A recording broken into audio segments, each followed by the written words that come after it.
ఓం నమ శివాయ. శ్రీశైలం మల్లికార్జున మేడారం సమ్మక్క సారక్క చిలుకూరు బాలాజీ స్వామి. ఓం నమ శివాయ. గోపురం టీవీ చూసేవాళ్ళ ప్రేక్షకులందరికీ నమస్కారం. చిలుక జోష్యం అంటే ఆ కాలంలో ఉంది, ఇప్పుడుంది, ఇక ముందు గుడిక నడుస్తుంది. చిలుక జోష్యం అంటే నిజముందండి, నమ్మండి, వినండి. ఏప్రిల్ నెల 20 నుంచి 26 వరకు 12 రాశుల మీద ఏ రాశి మీద గురుబలం ఎంత ఉంది, ఏ రాశి మీద శనిబలం ఎంత ఉంది, మంచి ఎంత, చెడు ఎంత, లాభం ఎంత, లుక్సాన్ ఎంత చెప్తా వినండి. చిలుకమ్మ సింహరాశి వాళ్ళ శాస్త్రము, సింహరాశి వాళ్ళ భవిష్యవాణి, సింహరాశి వాళ్ళ గణితవాణి. చిలుకమ్మ సింహరాశి వాళ్ళ భవిష్యవాణి, సింహరాశి వాళ్ళ జ్యోతిష్వాణి. చిలుకమ్మ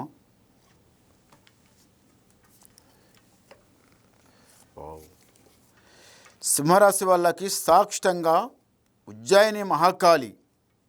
ఉజ్జయిని మహాకాళి అంటే ఉత్తరప్రదేశ్ మహాకాళేశ్వర్ జ్యోతిర్లింగం, మహాకాళి శక్తిపీఠం. కాశీ విశ్వేశ్వర్ జ్యోతిర్లింగం, విశాలక్ష శక్తిపీఠం. శ్రీశైలం మల్లికార్జున జ్యోతిర్లింగం, బ్రహ్మరంభ శక్తిపీఠం. అంటే 12 జ్యోతిర్లింగం లోపల అమ్మవారితో కలిసి ఉన్న లింగాలు. ఒకటి శ్రీశైలం, ఒకటి కాశీ, ఒకటి ఉజ్జయిని. సింహరాశి వాళ్ళకి కొంచెం కోపం ఎక్కువ.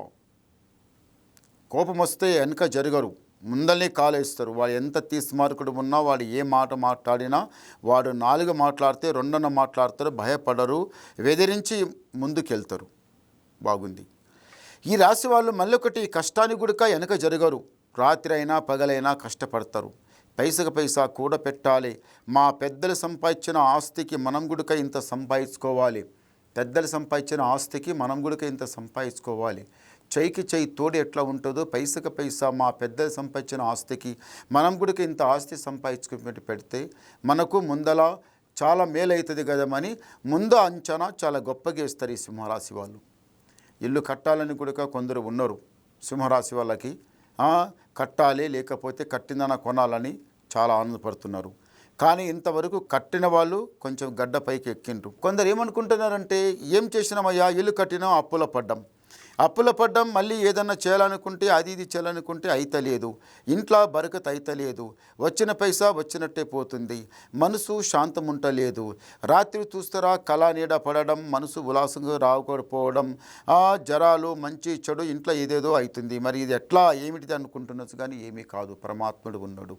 మీ కులదేవునికి పూజ చేయాలి. సాయంత్రం పొద్దుగాల మీ కులదేవునికి దీపహారం పెట్టి నొస్టుకు కుంకుమ పెట్టుకొని మీరు ఇంట్లోకి వెళ్ళి బయటికి వెళ్ళండి. మీరు ఎక్కడికి వెళ్ళినా కానీ సుఖంగా సంతోషంగా పోయి వస్తారు. ఇంట్లో బరకతు ఉంటుంది, మనసు శాంతం ఉంటుంది. ఇంటి మీద ఎంత దరిద్రం ఉన్నా అది పక్కకు జరిగిపోతుంది. ఇల్లు కట్టిన తర్వాత, కొన్న తర్వాత దానికి ఏం చేయాలి, ఒక బూర్ది గుమ్మడికాయ తీసుకొని ఆ లింబకాయలు, జీడి గింజలు, వట్టి మిరపకాయలు, పచ్చిమిరపకాయలు అవి ఇవి ఏం కట్టవద్దు. అది కరెక్ట్ కాదు. ఒకటే బూర్ది గుమ్మడికాయ తీసుకొని లెఫ్ట్ హ్యాండ్తోన బొట్టు, పైన ఒక బొట్టు, మధ్యన ఒక బొట్టు, కింద ఒక బొట్టు, 3 బొట్లు పెట్టి అది గాలికి ఊగేటట్టు ఉండాలి. అది దర్వాజకు బిగించి గట్టిగా అలా కట్టవద్దు. బూర్ది గుమ్మడికాయ గాలికి అటు ఇటు ఊగుతూ ఉండాలి. అలా కట్టాలి. కడితే అప్పుడు ఎలాంటి ఇంటి మీద దృష్టి ఉన్నా ఆ దృష్టి అనామతగా పక్కకి జరిగిపోతుంది. ఇంట్లో యథార్థంగా ఉంటారు. ఇంట్లో కారు రొట్టె తిన్నా, అమృతం తిన్నా, ఎంత మంచి పండ్లు ఫలాలు ఏది వస్తూ తిన్నా కానీ యథార్థంగా ఉంటుంది. అలా మంచిగా ఉంటుంది. చేపెట్టిన పని కలిసి వస్తుంది. రాజా బతికే యోగం దగ్గరకు వచ్చింది. అంత జయమే జరుగుతుంది. ఏమిటంటే కష్టపడ్డారు, నష్టపోయారు. అందరు మనవాళ్ళు, మా బంధు, మా బలగం అనుకున్న వాళ్ళందరూ కూడా తిని అవతల పడ్డారు. అందరి మీద మీ మనసు తిరిగిపోయింది. ఎవరికి ఏం మాట్లాడినా వ్యర్థం, ఎవరికి ఏ మాట చెప్పినా వ్యర్థం. మనది మనకు తప్పదు. మనకు భగవంతుడు ఇచ్చిన సగం రొట్టె అదే సాల్మాకి.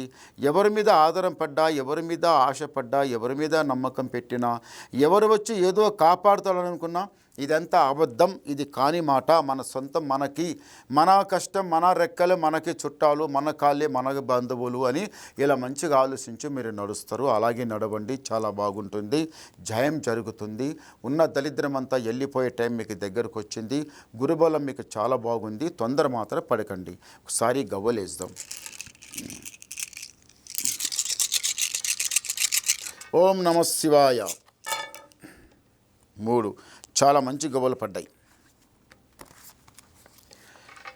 సింహరాశి వాళ్ళకి ఆదాయం 5, వ్యాయం 5, రాజపూజ ఫలం 7, అవమానం 7.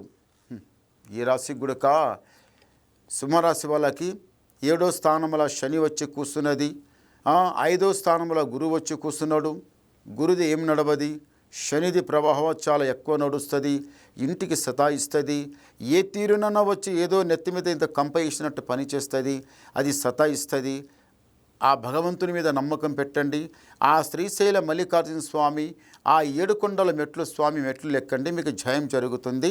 ఇంకా మీకు ఏమన్నా డౌట్ వినాలనుకుంటే నాకు ఫోన్ ద్వారా మాట్లాడండి, మీ డౌట్ క్లియర్ చేసేస్తా, మొత్తం చెప్పేస్తా. నమస్కారం. ఓం